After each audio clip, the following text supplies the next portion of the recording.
The business end of the football season is finally upon us. Bayern Munich is still alive in the Champions League through to the quarterfinals, and they're sitting on top of the Bundesliga. At the moment, it's the March international break. Let's take a look at the season so far, provide a state of the season address, rate how the players have done, rate how the coach has done, offer up some predictions, and look at the Bundesliga as a whole. I'm excited. Let's jump into it and roll that intro music.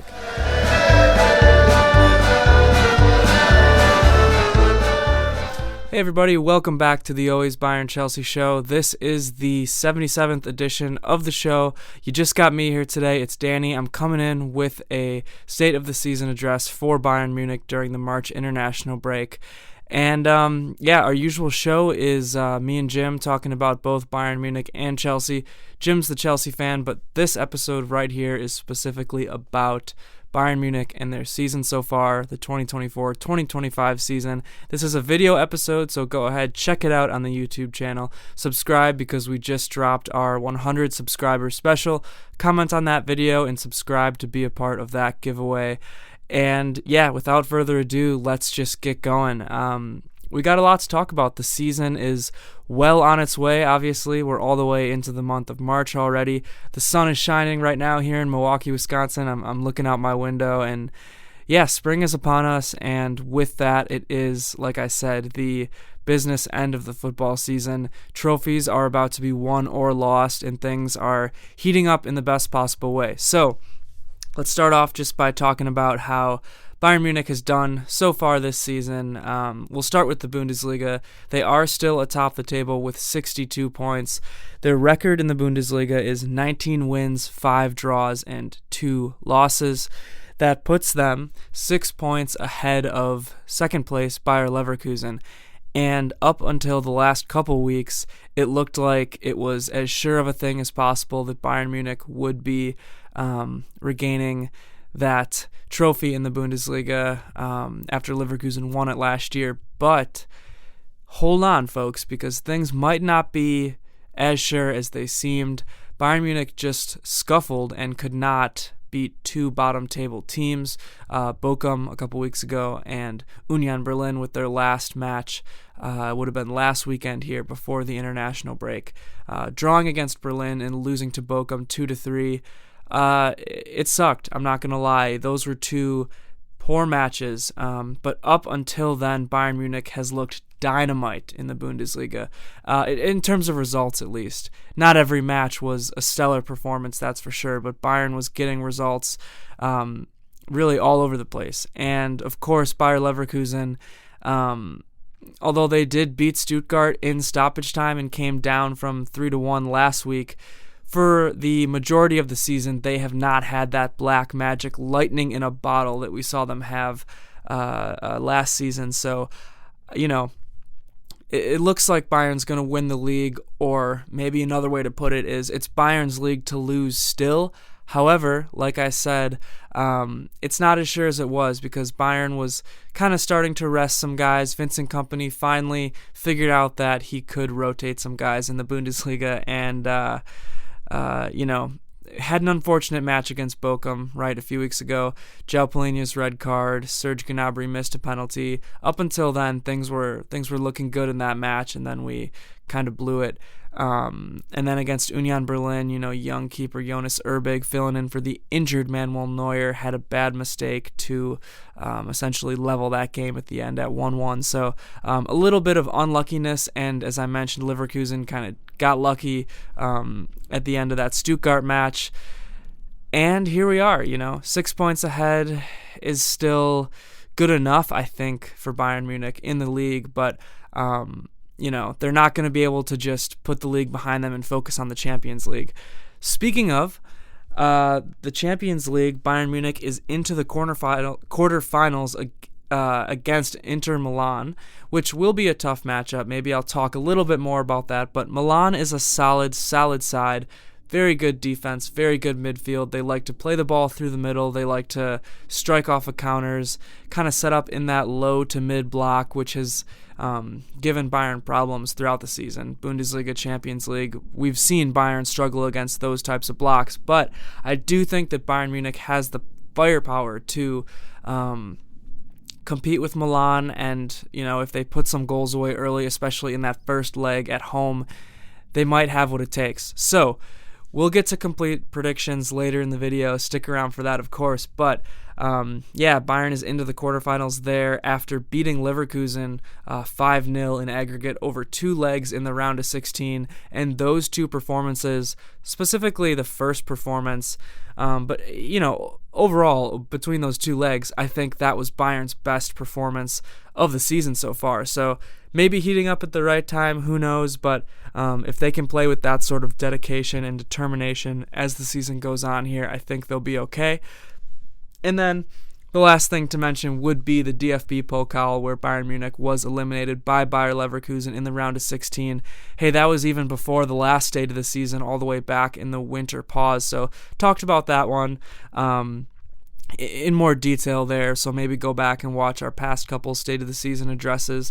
Did one in October, November, and during the winter pause. I might have even done one earlier in the year, but hey, let's focus on the present right now.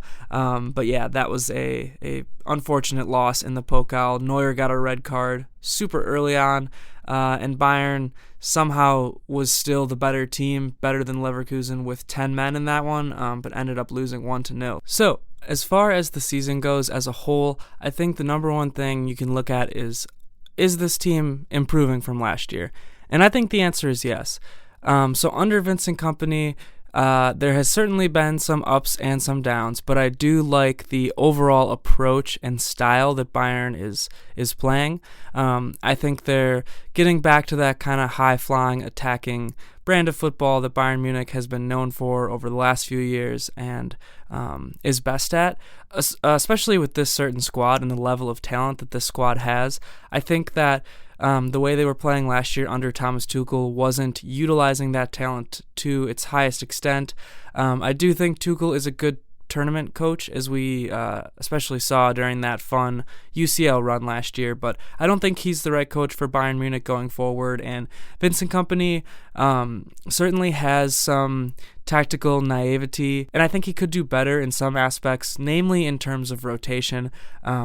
He's running certain guys into the ground, and we're at this point in the season where you really need your best guys to be fit, and a lot of them really aren't. I mean, the center backs, he played Kim Min-jae and Diet Upamecano every minute of every match, it seemed like, when he really didn't have to, especially because he had a guy like Eric Dyer back there, ready to step in and be reliable. So, the same could be said about Kimmich. Kimmich has been ran into the ground. Musiala ran into the ground. Kane ran into the ground, especially when you have a guy like Muller, who's been on the bench, ready to play. So some things I haven't been super fond of with Kompany, but, and this is a big but, I think he is an improvement from last year overall. Like I said, I love the style of football he plays. And the other thing that I think is a must mention when talking about Kompany is the players love him. And, it's, I don't know, it's maybe like corny or you would think that this type of thing doesn't matter in football, but he really is bringing the vibes up. And in terms of, making a run deep into the season, I think that actually does matter because everybody seems to be on board and seems to be bought into his philosophy, bought into his game plan. Bayern is such a talented team that obviously, they have a lot of depth, and some matches you're going to have good players on the bench. And everybody seems to be happy with their role on the team and seems to be bought into Kompany's philosophy. He doesn't hang players out to dry in front of the media. I think he's very good overall at dealing with the media. He kind of handles things internally, which I like. Granted, as a fan, his press conferences are so boring. He gives all these boilerplate answers, but that actually might be better for the team. Like I said, handling things behind closed doors. He seems very professional. The board members seem to love him. The old guard, Uli Hoeneß and KHR, seem to love him as well. So I think he, just has the vibe up, and he has a good spirit around this team. I mean, you're getting extensions from guys like Davies, Musiala, Kimmich, and these guys want to know that the team is going to be putting their right foot forward and improving and competitive in a sporting aspect going forward. And a lot of these guys love Kompany. And, I mean, Kimmich wanted to know the Kompany was going to be around in his contract negotiations. We saw a story break recently about that. And I'm sure the same with Musiala and Davies. So, like I said, Kompany is really turning around the careers or the seasons of some guys like Davies and like Kimmich. So, yeah, I mean, overall, I'm happy with how Kompany's done things. Again, there are certainly some holes in this team. We see the attack look pretty stale quite often, especially that left wing position. I'm looking at Kingsley Coman, Serge Gnabry, Leroy Sané at times, although I do think Sané is probably the best of the bunch. We just see them struggle to create.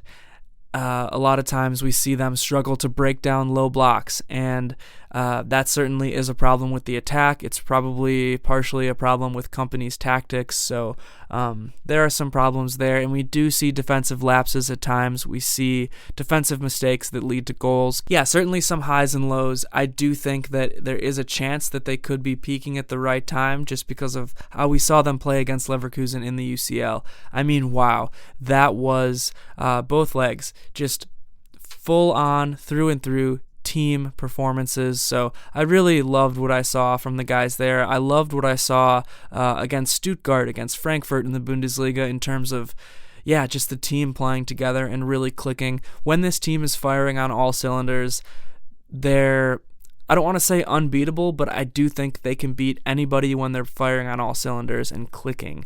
That being said, yeah, there's been highs and lows. So there's been times where it looks like almost anybody can beat Bayern.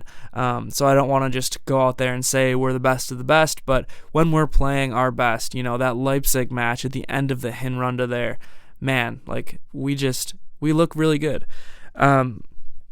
So yeah, those are kind of just some of the overall highs and lows and pros and cons of what I've seen out of this team so far this season. You know, I think the next thing I want to bring up here is just some of the key players for Bayern Munich, and I'm going to go through and give a comprehensive review and rate every single player on a scale of 1 to 10 in just a bit here, but a few shout outs to mention in terms of leaders in the goals and assists category. Harry Kane sitting at top with 43 goals and assists.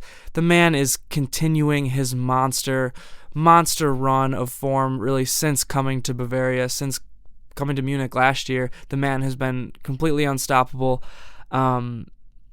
He is on a Ballon d'Or campaign, I would say. Certainly that award is all about trophies, right? It's not actually the MVP in the soccer world award. It's really about how many trophies you win. But if Bayern can scrape together, a Bundesliga, a Champions League, a Club World Cup, or some sort of combination of those, I think Harry Kane is, at least in my mind, should be the rightful winner of the award. But you know how the PR works in the soccer world against Bayern Munich, so I'm not going to say he would win the award, but my point is Harry Kane is one of, if not the best players in the world right now.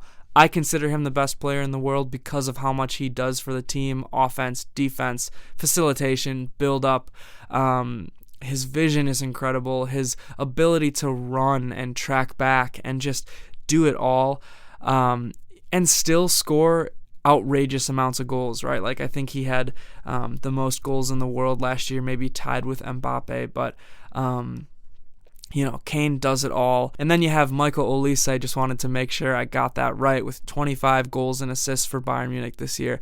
Absolutely incredible season for Michael Olise, I would say, in his inaugural season with Bayern Munich. He's exceeding expectations. I'll talk more about him when I go through the player ratings, but yeah, great season so far from Olise. Jamal Musiala up there as well with 24 goals and assists. A really good season from Musiala as well. Just signing that big extension, happy about that. Other key players, we'll go through it here with the comprehensive ratings for the team, but Joshua Kimmich, Alphonso Davies, Dayot Upamecano, those would probably be my other 3 star players for the team right now. Yeah, so let's go through and rate some players next, starting with the keepers.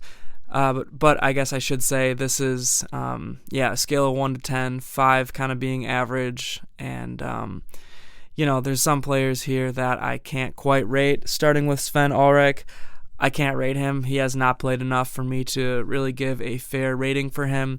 But we'll move on to Daniel Peretz, who I'm giving a 5 out of 10. Peretz had a moment earlier in the season when Neuer was injured and Peretz had to play. Ulreich was also dealing with some stuff, whether that be injuries or personal issues. I'm not exactly sure. The club was not super outright about that situation, but Peretz stepped in and filled Neuer's shoes, I guess as best as he could at this point. He wasn't anything special. He did not look extremely confident out there, and obviously you don't expect anybody to fill Neuer's shoes, but you have somebody like Urbig, who I'm giving a 7 out of 10. Because I thought he did a little bit better of a job, even though he did make that horrible mistake against Union Berlin in the Bundesliga a few weeks ago. Urbig was great in the Champions League. Against Bochum, I don't think any of those goals were his fault, and in the Champions League, I mean, he put up 2 clean sheets against Leverkusen, so, Urbig has done a solid job, and he's just looked the part a little bit better than maybe Peretz. I would say Urbig has been more confident, and he's played a little bit more, I guess I could say, like Neuer. Nobody is like Neuer, truthfully, but Urbig has kind of stepped into that role. I just felt a little bit better. And then speaking of Neuer, I'm giving him a 7 out of 10. Certainly not Neuer's best season, but he's done a solid job, I think. He had a few mistakes earlier in the year, namely that one against Leverkusen in the Pokal, which was a big blow. But outside of that, a lot of the goals the team score on Bayern just aren't really the keeper's fault, because there's so much pressure on the back line to be so high up in the pitch and do so much where, a long ball cuts through the entire back line and you're just faced with the one-on-one as the keeper, and what are you supposed to do there? So, up until this point in the season, again, all these ratings are going to be from the beginning of the season until now, which is March. And Neuer's getting a 7. Moving on to the defense. We're going to start here with Sacha Boey. I'm just consulting my notes here, my trusty handwritten notes on this notepad. Chicken scratch, but it gets the job done. Sacha Boey, I'm giving a 5 out of 10. Boey has unfortunately spent the season injured, pretty much the whole season the man's been injured. Which is unfortunate because he spent a lot of last season injured as well, coming over to Bayern in that winter transfer. As a right back, it was kind of a panic move. I shouldn't even say kind of. It was definitely a panic move for Bayern Munich. He's not somebody who has fit in super well so far at his time in the club.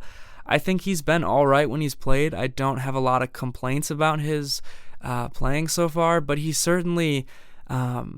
he has not proven that he should be the starting right back. I think that job will go to Stanisic or Leimer. I mean, even Rafa Guerreiro has played there this year.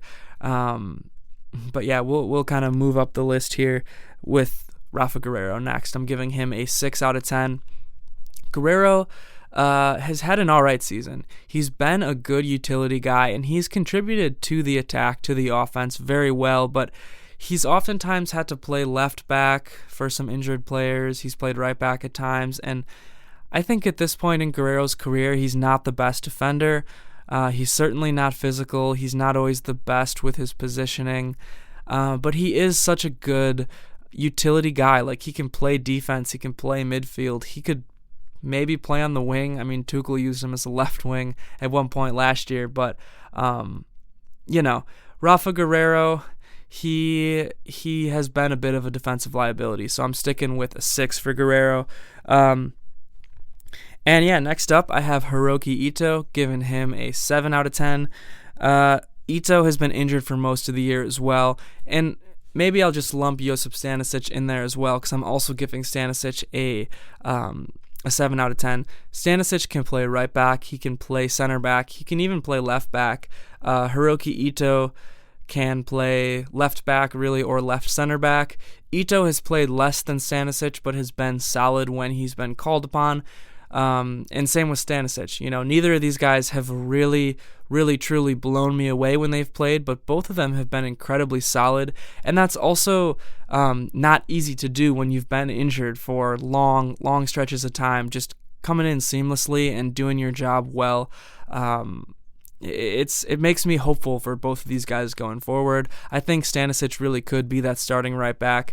Stanisic, a relatively young guy, was on loan last season with Bayer Leverkusen. He's back now, and like I said, I've enjoyed seeing him play. He makes good runs. He's defensively solid. He's not bad on the ball either. Hiroki Ito, I think he's a solid defender. He's obviously not as quick as somebody like Alphonso Davies on that left-hand side, but Ito has shown his positional flexibility, and like I said, just does what he needs to do when he's called upon. So these are both great guys to have on your squad. Next up, we'll start talking about some center backs. I have Kim Min-jae at a 7. And it's tough for me to give Kim an accurate rating because, for one, he's been dealing with Achilles tendonitis for the longest time. Vincent Kompany has not done a good job of rotating, especially at the center back position. So Kim has played almost every match along with Upamecano, and Kompany just asks so much of his center backs. He has them play on the ball a lot. He has them push up very, very far up the pitch and run a lot. So it's not easy. And Kim has been solid for the most part, especially in the Bundesliga. We just see Kim prone to mistakes, and because of how the line is set up, oftentimes Kim's mistakes will lead to goals. So, you have somebody like Kim Min-jae who is very aggressive. I don't think he, aggressive positionally, I should say. I don't think he has quite adapted to the pace of the Bundesliga. The Bundesliga is such a fast league, and I don't think he's quite adapted to that pace. I think a lot of times he runs forward too far and a long ball gets past him, or somebody on the ball just burns him and gets a free shot on goal. So I think Kim needs to work on his positioning. But I think, again, he's asked a lot, and overall he's been solid. Eric Dyer now, I'm giving an 8 out of 10. Eric Dyer, it blows me away how Vincent Kompany just refused to use Dyer for so much of the season. I think he's finally realizing right now that Eric Dyer can be a dependable backup, and dependable is the best word I can think of to describe Eric Dyer. He's been the ultimate team player, the ultimate teammate and reliable guy who you can call upon when players get injured, to just come in there and do a good job at that center back role. He's not as fast as Upa or Kim for sure, but Dyer is just such a good communicator and such a good leader on the back line that I really do feel just safe with him back there, I think is a good way to put it. Moving on now to Dayot Upamecano. Given Upamecano a 9. I think it's just been such a solid season from Upamecano. Again, same thing I said about Kim with how much Kompany asks about these center backs, asks them to do, asks them to run, asks them to just position themselves. And Upamecano has really turned himself into the leader on that back line. I think he could communicate a little bit better, and we still do see some mistakes from him from time to time. So not a perfect season, but almost a perfect season, and he has put in some really clutch performances, specifically against Leverkusen in big matches, and in the past we've seen him make some mistakes. Maybe these words will come back to bite me. Who knows? Maybe later on in the year we'll see a mistake from him as he's been prone to in the past, but as of right now I'm giving him a 9. And then we have Alphonso Davies, who I'm also giving a 9. Alphonso Davies at the left back position has been a completely rejuvenated player under Vincent Kompany this season. Really one of the most important players on the team. in every way. Defending, offensively, obviously Kompany loves to use Davies as part of the attack on that left side. He inverts so far up, and he is just such an influential part of the attack and the build-up. And Davies also this season has been such a solid defender, whereas in the past I think he wouldn't always hustle to get back on defense. He would kind of rely on his pace a little bit too much at times. And right now he just seems so much more mature as a player, and he's really growing into the player that he can be, and it's just a blessing and a joy to have Alphonso Davies on this team. So I can't say enough good things about the turnaround from last season for Alphonso Davies to this season. And I guess lastly, I should lump Konrad Laimer in with the defense because he's played primarily as a right back this year, although his natural position is a left back. His natural position is a midfielder. Almost slipped there. But yes, Konrad Laimer has played right back this season for Bayern Munich, filling in for some injured players, which is not easy to do. I'm giving Laimer a 7.5. He struggles positionally sometimes. He, will be a little bit too aggressive in his positioning, but it seems like that is natural almost because he is a midfielder, as I said, moonlighting as a right back. So, Konrad Laimer is doing a great job there. He is, truly playing with a lot of heart and spirit every single match. The man runs, 90 minutes straight, horse lungs, 3 lungs, Konrad Laimer, whatever you want to call this guy. He's super fun to watch because he, like I said, always plays with so much spirit, and you need guys like him. You really do. Konrad Laimer, maybe one of my favorite players to watch just because of how intense he is. He really gets under people's skin too. I think you need a guy like that. He's always he's always right in the action. He's chirping. He's everywhere at once on the pitch. You need guys like Laimer. Now, onto the midfield. João Palhinha, I'm giving him a 5. It's been a disappointing season for João Palhinha. Unfortunately, coming over to Bayern Munich, Thomas Tuchel wanted him as that 6, that kind of destroyer, and he just doesn't really fit into Vincent Kompany's system. Was promised a transfer under Thomas Tuchel, so Bayern made good on that promise, even though he maybe isn't quite right, as I said, for Vincent Kompany. And João Palhinha has been dealing with a lot of injuries, illnesses, everything under the sun. I feel bad for the guy because I think he is a good guy. I think he wants to give it his all for Bayern, but unfortunately things just haven't worked out so far this season. I'm not saying they could never work out by any means. I'm not saying that. So right now I'm giving him a 5 with hopefully a lot of room to improve. Then Alexander Pavlovic, I'm giving him a 7. He started off the season so hot. He was the preferred complement to Joshua Kimmich in the midfield at the beginning of the year, and Pavlovic with his amazing vision, Toni Kroos-like distribution, I would say, and that's, I'm not saying that lightly. Pavlovic started the year so strong, way back when Vincent Kompany called him the most important player on the team. So if that says anything, there you go. Unfortunately, Pavlovic has dealt with a broken collarbone, a consistent string of illnesses, and he just hasn't been the same since then when he's played, currently ill. So, I'm giving him a 7. He hasn't looked bad after coming back from injury, but he clearly is not where he was at the beginning of the year. Moving on now to Leon Goretzka, I'm giving Goretzka a 7.5 because, wow, what a turnaround this season for Goretzka. If you'll remember, over the summer, the club bosses told the guy, hey, pack your bags, get on the nearest flight out of Munich. You are not in the club's plans for the future. We don't want you here. See you later, man.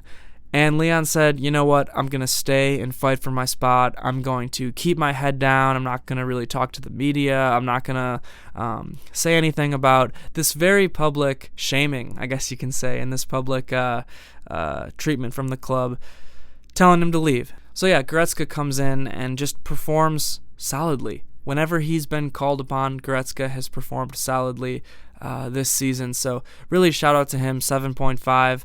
Again, he hasn't completely blown me away, but he's been so solid in a really rough situation. So it even sounds like at the moment the club might not be so keen on selling him anymore because of how well he's performed. Hey, he's back in the German national team and playing great too. So Leon Goretzka silencing the haters. He's certainly still got a lot of haters out there, but has been solid all year long when he's been called upon. And finally, we have Joshua Kimmich there in the midfield, a 10. I think Kimmich might be my only 10 so far. Certainly so far, but I think Kimmich might be my only 10 at this point in the season.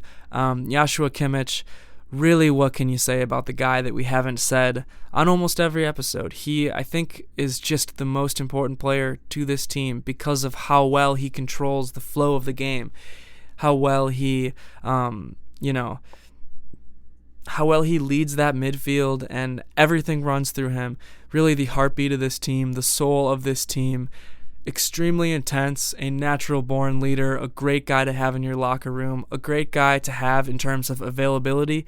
He's been, he missed one match because he got injured, and outside of that has played 90 minutes every other match. The guy is almost superhuman. He's basically a psychopath when it comes to playing 90 minutes every match. I actually think he should rest a little bit more because you cannot be tired at all at this point in the season. You gotta put your best foot forward, and Kimmich obviously is that best foot forward for this Bayern Munich side. Another turnaround story.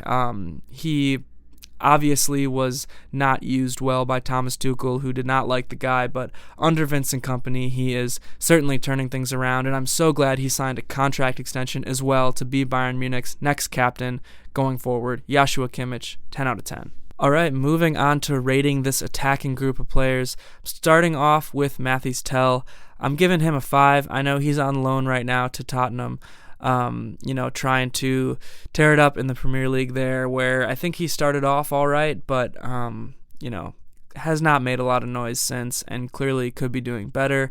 Unfortunate because he didn't seem to fit in with Vincent Kompany's system after doing so well last season, playing that joker role, coming in as a super sub, and just lighting things up. This year, he's kind of caught in between that striker and that left wing position, and he just hadn't seemed to work out. I wouldn't say he played bad necessarily when he played, but he is taking a step backwards in his development, and that kills me to say because I love the guy.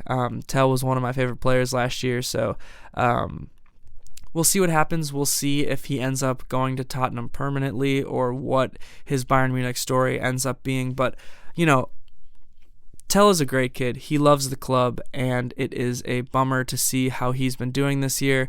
I think the company could have used him a little bit better. Certainly, I don't think he was that much worse than Coman, Gnabry on that left side. So it would have been nice to see Tel a little bit more, but we are seeing, some of that veteran presence and a lot of that defensive ability come through with Coman and Gnabry. So I don't want to just sound like they've been doing horrible either, but Gnabry I'm giving a 5.5. He started off the year so strong. And then really just fell off, was dealing with some injuries and whatnot, but has not made a splash really since the first couple months of the season when he was on fire, looking like the Gnabry of old. So bummer for him, bummer for the team that Gnabry is falling off. But I think, he is another one of those guys who you get what you get with him, and that's an up-and-down player who, when he's on, looks like he could be one of the better wingers in the world, and when he's off, he's almost completely irrelevant and completely invisible. So Serge Gnabry, I mentioned same with Coman. I like how he tracks back and plays defense. I like the leadership that he has and the locker room presence that he is, but his time at Bayern Munich might be coming to an end, and the same could be said about Kingsley Coman, who I'm giving a 6 because Coman started off the season slower, almost the inverse of Gnabry, but he's really finding his footing now, and I think while he is never going to be the best crosser in the world, he's never going to be the best scorer in the world, he can still take on a guy one-on-one and burn him. He's clearly important to Kompany's system. Kompany seems to favor Coman pretty often at the left wing. maybe because of how good he is at tracking back and playing defense and overlapping with Alphonso Davies. I think Coman is somebody who understands his role, but yeah, his time as well might be ending at Bayern Munich. So again, Coman and Gnabry have been influential in the club's history, but right now I don't think they're producing at the level that we need them to. Leroy Sané, in my opinion, has been the best of the bunch at that mercurial, mediocre left wing position. I'm giving Leroy Sané a 7. I think he, while he has been up and down as well, I think he has the highest ceiling of those three and looks the most dangerous over there at the left wing. I see a lot of bursts where Sané looks, just incredibly dangerous and lethal, but he's not consistent enough at that spot. His contract is coming up too, and I would extend him for lower wages, I think. A shorter deal for lower wages if he truly is open to that, as reports are suggesting. I wouldn't start him every match, that's for sure, but I do think he can be useful on this team, especially if we kind of refresh that left wing position and maybe bring some new faces in. Anyways, Thomas Muller, I'm rating a 7 as well. Muller is unfortunately an afterthought on this Vincent Kompany team because I actually think he's been solid. When he's played, I thought he's always been solid, and there's been a lot of matches, especially against those low blocks, where I think his creativity could come in handy, but Kompany seems to refuse to play him. A lot of coaches as of late have refused to play Thomas Muller, and it is unfortunate because I think he still has some gas left in the tank. I think he still has something left to offer, but it doesn't seem like he's been given that chance. I don't think he can play 90 minutes every match. I don't think you can start him every match, but I do think there are times when Thomas Muller is the answer, really at that 10 role, and you could maybe bump out Musiala to the left wing. Again, just my thoughts there. I would like to see more of Thomas Muller, as I thought he's been solid this year when he's gotten the opportunity. Jamal Musiala, I'm giving an 8 out of 10. A solid season for Musiala, really through and through. He's also had his ups and downs. He's been, I think, dealing with the lingering effects of an illness for a while. He's had a stretch of matches now where he has not been at his best, clearly. But, he started off the year pretty strong and had long periods of time in the year when he was producing a ton. And even when he's not at his best, he's still really good. So I think that's just Jamal Musiala. He's got some room to develop, but he's clearly going to be one of the faces of this team going forward. Just a magician with the ball. It seems like the ball is tied to a string on his feet at times. He does dribble into defenders with his head down a little bit more than I would like, but there's so many times that he can just dribble through 7 defenders and break through everybody. So can you really fault him for that too much? Probably not. Michael Olise next up. I'm giving Olise an 8.5 out of 10. This guy has been really everything you could ask for and more since the transfer this summer. Dribbling, passing. He is so dangerous. He's clearly the best winger we have right now. He's lethal when he cuts in on that right-hand side, cuts in with his left foot and makes a cross or a shot. Completely lethal. So Michael Olise been great. The one downside is I don't think he always sees the field the best. I think he, he could link up with Kane a little bit better, and I think that's just because he's a young player. I think he's new to the team as well. I think he'll grow into that just fine, and I am really looking forward to seeing what he does going forward because Olise has been, just one of our best players overall. And finally, Harry Kane. I'm giving Harry Kane a 9 out of 10. I talked earlier in this episode when I was mentioning that he had 43 goals and assists, right? Like just astronomical numbers. I talked more about Kane there. So I won't go into heavy detail here. I also should mention, I don't think he gets the service that he could or arguably should have at Bayern Munich. I think a lot of Bayern's wingers and Jamal Musiala look to create for themselves versus feed a target man in the box like Kane. So, I think the team is playing better at this point together, but there were stretches of the season where I was so frustrated at the lack of service Kane was getting in the box. So, yeah, I mean, Kane's the man, and he is just the ultimate leader. Finally, the manager. I'm rating Vincent Kompany a 7.5 out of 10. I think he's done a very solid job as Bayern Munich's head coach so far in his first season. You know, I've talked about some of his faults. I've talked about some of his triumphs, if you will, and I think that, you know, so far he's done enough to warrant another season as head coach, especially if they win the league. I think he can do better, especially in some of these big matches tactically, but overall I think Kompany is really what Bayern Munich needs right now in terms of a leader, in terms of someone that the players like, in terms of someone with a positive playing style.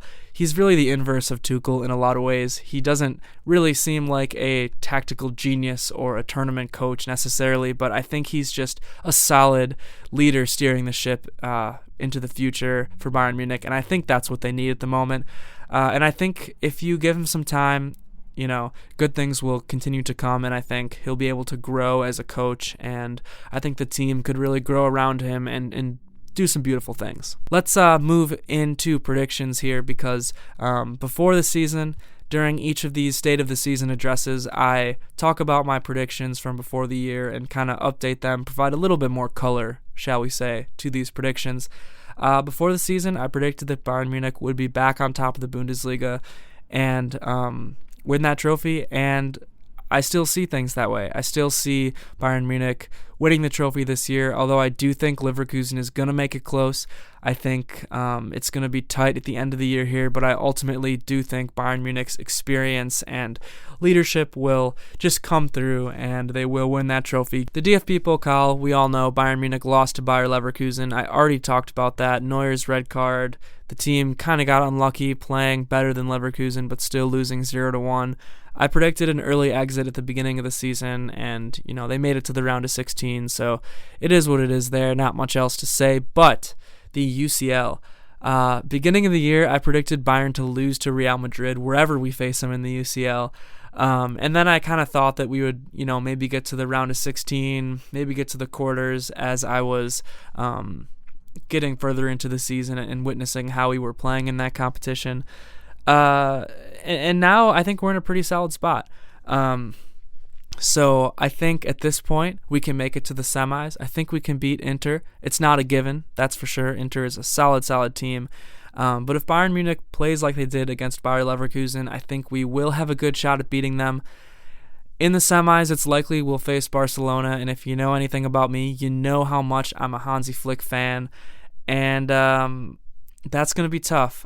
I don't really know if I can make a prediction there, but I think that Barcelona actually might end up winning the UCL, so maybe that'll give you a little bit of a hint into where my head's at there, but I do think that Bayern Munich has a very good shot at winning the UCL, or I guess I'm a lot more optimistic about their Champions League prospects than I was maybe at the beginning of the year, maybe in the middle of the year, so hey, that's a good thing.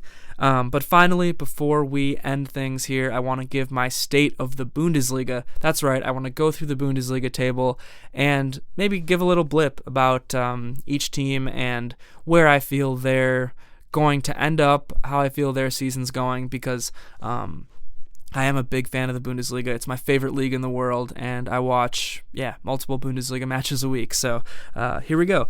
Number 1, Bayern Munich. I think they're going to win the league. I said that before. I think Bayern Munich is going to win the league, but I do think it won't be super easy.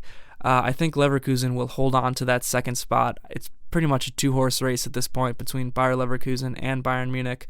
I think Leverkusen will make it tough, but I think ultimately Bayern Munich will prevail. 3, we have Mainz. Really the shock of the season so far, if you ask me.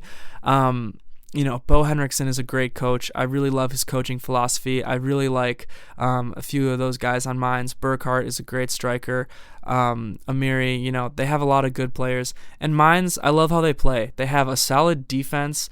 They're not too aggressive, but they're definitely not boring, and they're definitely not, top heavy on that defensive side. I mentioned Burkhardt and Amiri, some very quality attacking players. So I just think they're doing about as good as they can. I think they're actually going to finish in the top 5, and I think they might finish 4th or 5th. I'll put it that way. Frankfurt, 4th place right now, 45 points as well. Man, Frankfurt really has not recovered from the loss of Omar Marmoush, and when you have a player that good, how could you recover from that? But I do think Frankfurt is still an overall super solid team. They're one of my favorite teams in the league. Hugo Ekitike, I think, is an awesome player. Frankfurt has that mix of young and old players that's really good to have, and I think they'll kind of end up in that 3rd, 4th, 5th spot as well. 5th place, you have Leipzig with 42 points. Red Bull Leipzig, they're just one of those teams who has a really talented roster and probably should finish around 5th as well, but maybe isn't making the most of their talent. You could say they have one of the most talented squads in the Bundesliga. I would say Leipzig, Dortmund, Bayern, and Leverkusen probably have the best squads in terms of like player by player. So, yeah, there you go, Leipzig. 6th place, we have Freiburg, 42 points. Freiburg is just a solid team, and they're one of those teams that is maybe punching a little bit above their weight, but I do think they're going to finish in that spot around 6th or 7th. And I could say the same about Gladbach. They're in 7th with 40 points. Both of these teams are probably punching a little bit above their weight, but they've just had solid seasons. Wolfsburg in 8th place with 38 points, and Augsburg in 9th place with 38 points as well. Wolfsburg is a team that I love to watch. They're a team under Ralph Hasenhüttl who are just kind of flying high. I would say they're an attacking team. They're fun to watch, and they're playing as a team very well because they're also probably punching a little bit above their weight, but you can see that they're all bought into the vision, and they're all fighting hard. So on their day, they can really compete with anybody. And Augsburg in 9th place, like I mentioned. Augsburg is a team that is surprising me. I had them finishing way lower, and I feel like every week I have them finishing lower, or I have them losing and they end up drawing or winning, because I just look at their roster and I don't think they should be competing with the top teams, but they really do. And like I said, they always surprise me. So Augsburg, as of late, has actually been on this tear where they've been conceding almost nothing every match. 2025, since the new year, in the Rückrunde, they've just been on an absolute tear. I think they've conceded the fewest goals, maybe Bayern, but it's either Augsburg or Bayern, and they're 1 and 2 with conceding the fewest goals this half of the year. So shout out to Augsburg. 10th place, we have Stuttgart, 37 points. And again, you can just see how close the table is with these teams all kind of fighting for that European spot. Stuttgart should be doing better.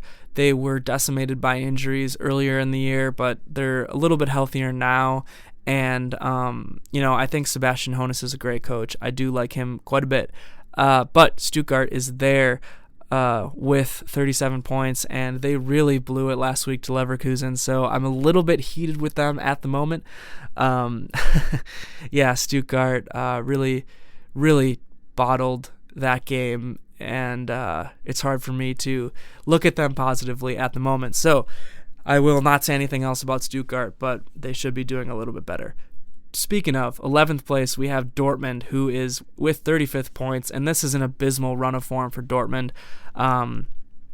Their coaching crisis, they are now under Niko Kovac, and they fired Nuri Sahin earlier in the season. Dortmund is doing very well in the Champions League, obviously into the quarters, and they're maybe trying to pull off one of those runs like last year where they made it to the finals, but also did poor in the Bundesliga. So, again, Dortmund has too much talent to be sitting at 11th place in the Bundesliga. I think they're having a little bit of a crisis of identity because of, just coaching swaps. Last year they were a little bit more defensive, and then they're trying earlier this year with Nuri Sahin to play more offensive, more on the front foot, more of the modern style of football, and now they're back to Niko Kovac. I shouldn't say back to Kovac, but they're back to a little bit more of that defensive style, possession-based under Kovac. So we'll see how things turn out, but it is a lot of back and forth with Dortmund. 12th place, you got Werder Bremen with 33 points. Yeah, I think that's right about where Bremen will be at the end of the year, in that 12th spot. I think they could be doing a little bit better. They could have been in that fight for Europe, but kind of trailed off a little bit as of late. Union Berlin up and down this year, 13th place with 27 points. Berlin started the year hot, and they were looking like one of the best defensive sides in the Bundesliga, but they just do not have that attacking firepower. Went on a really poor run of form, and fired their coach. I believe it was Bo Svensson at the beginning of the year. Now they got Stefan Baumgart, who is, doing a little bit better. They have been crawling out of that relegation battle, and it looks like they're going to stay up. As I said, they've been doing a little bit better lately, but Hoffenheim is sitting there in 14th place, and they've probably been the biggest disappointment this season. You could argue Dortmund or Stuttgart for sure, but Hoffenheim is sitting at 26 points, and they have been poor. I mean, they've just been poor. You look at their roster, and I see the talent on their roster, and I think they should be a lot higher in the league, but just not playing well as a team, and sitting there in 14th points. I do think they're going to pretty easily avoid relegation, though. 15th place, you got St. Pauli with 25 points. I hope St. Pauli avoids relegation. I love them. They are my second favorite club in the world outside of Bayern. Just a really radical club in terms of political activism and all that stuff. I really love the ethos around that club. I love Jackson Irvine as a player, and just really what they represent. So hope they stay up in the league, and I think they will.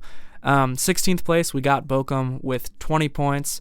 They have looked a little bit better as of late under their new-ish coach, but they started off the season so poor.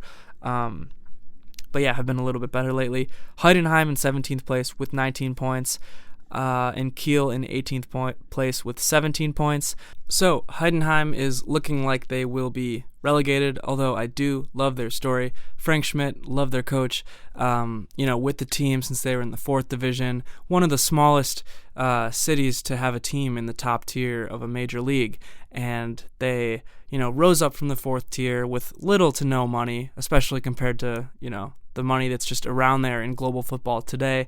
Paul Warner, Bayern, Loney is on Heidenheim, and I love their story. I love their team, but I think they are going to be relegated as well as Kiel. So that about wraps up the state of the season for the Bundesliga and this video as a whole. Thank you from the bottom of my heart for listening and watching this. Check out the podcast show with Jim and I talking about Bayern and Chelsea on Spotify, Apple, YouTube, wherever you get your podcasts. There are video episodes now for the podcast show, and we are going to be just bringing you a ton of cool content going forward here as the season heats up. The 100 subscriber giveaway, being the tip of the iceberg. So subscribe for that, comment on that video to be part of it all. And I read all of our comments. I respond to all of our comments, and I would love to hear from you. I would love to have you here as part of this community. So thank you again for listening. Thank you for subscribing and watching. And Mia San Mia forever.